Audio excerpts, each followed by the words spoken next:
Kalingap first mansion pabahay. Grabe yung gate, nakakahiyang pumasok. Yan po ang ating pag-uusapan at tatalakayin ngayong araw. Pero bago po ang lahat, mega love shout out sa ating mga listeners, viewers, and subscribers. Lalo na po sa ating mga kababayang OFW.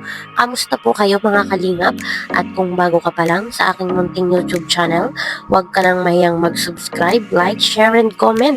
Huwag mo na rin kalimutang i-click ang notification bell nang sa ganon ay updated ka sa aking mga paparating na video. At syempre, patuloy po nating suportahan sina Kalingap Rob at ang ating ama ng Kalingap, ang nag-iisang founder, si Kuya Val Santos Matubang.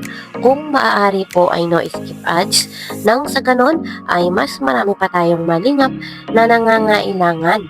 At konting paunawa po kung maaari ay tapusin niyo muna ang kabuoang video nang sa ganon ay akma ang inyong mga komento. At yun na nga po mga kalingap, aware naman po tayong lahat na next week nagaganapin yung ribbon cutting sa bahay ni Viancy at next week na rin po yung kanilang paglipat. At hindi naman po natin maipagkakaila na talagang inaabangan ito ng marami. Dahil ito nga po yung pinakamalaking pabahay ni na Kalingap Rob. History nga po ito sa ating Kalingap.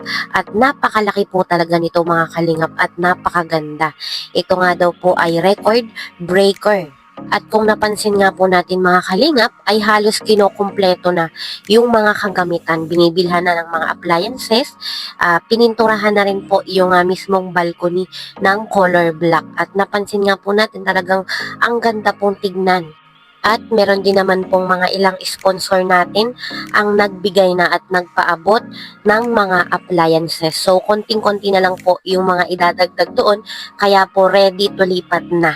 Next week, si Viancy. Grabe po talaga mga kalingap. Nakakahanga talaga si Kalingap Rob. Hindi po natin sukat akalain na ang isang charity vlogger kayang magpatayo ng isang mansion. At kung iisipin pa po natin, hindi lang din naman si Viancy yung binibigyan ni Kalingap Rob ng pagkakataon na magkaroon ng sariling bahay ng maayos na tahanan. Kahit po mismo si Kuya Val ay 5 yung ginagawang libreng pabahay para talaga lang makatulong.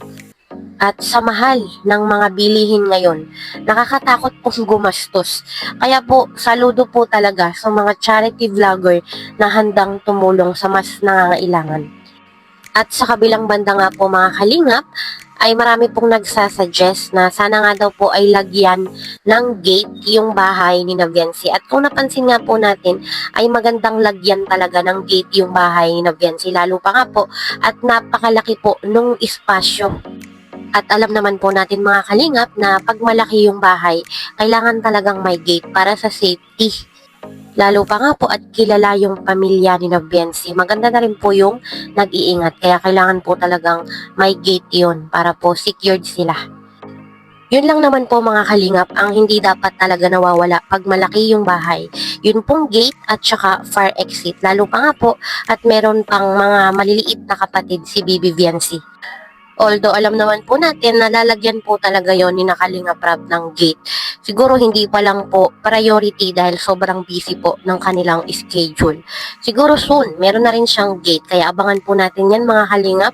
Lalong-lalo na po yung ribbon cutting next week.